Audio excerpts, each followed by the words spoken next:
The fall of 2009. That's when you came here. Yeah. Meet the oldest IU student in the class of 2013.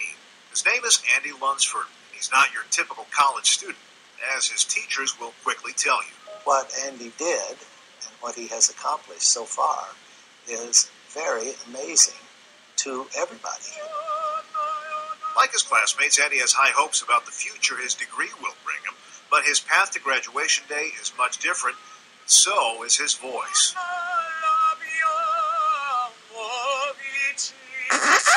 We'll get to the voice in a minute because it's the way this music student found that voice that's the astounding part of this story. 3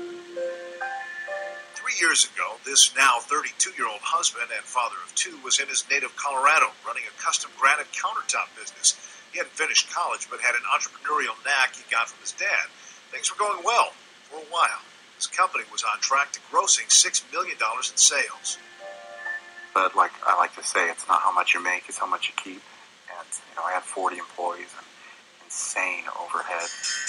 Then the economy tanked. His margins too thin, and his company failed.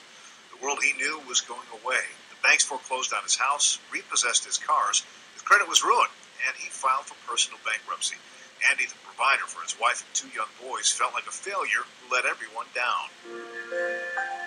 Your failure has not just impacted your life, it's impacted the lives of 40 other families. And that was always very hard for me. Andy was looking for a way to cope, to move on. The answers weren't coming. So in the midst of that chaos, looking for some peace and quiet, he picked up a CD he'd never heard before. Lifescapes opera that I had bought at Target. Slid it into his computer and listened. The man who grew up on Led Zeppelin and Stevie Ray Vaughan, hearing opera only in a spaghetti sauce commercial, was liking what he heard because it relaxed him. Before long, he was humming along, and then he opened his mouth.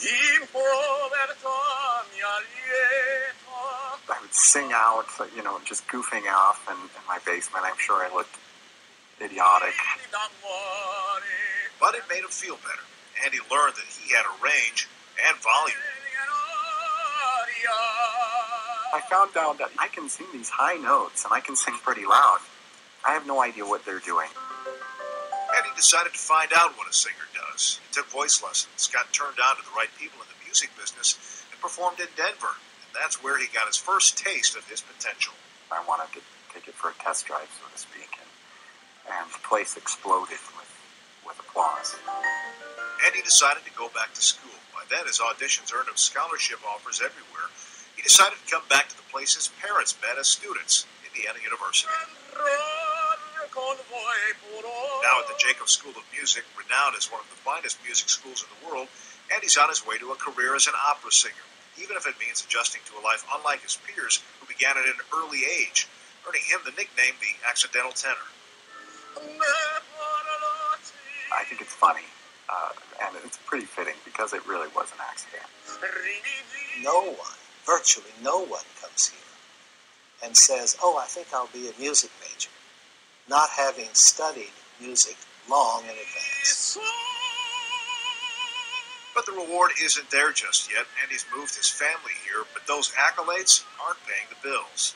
We're very careful. We're on food stamps, and we just couldn't do it without that, honestly. We use coupons very effectively and eat at home a lot.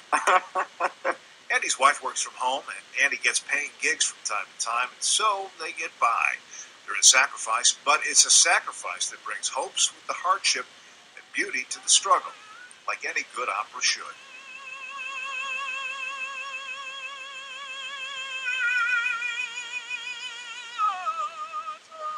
And you can see Andy perform this weekend. He is singing Verdi's Requiem with the Hendrix Symphony Orchestra and the Hendrix Symphonic Choir at Avon Middle School Friday night and Sunday afternoon. You can see his talent for yourself.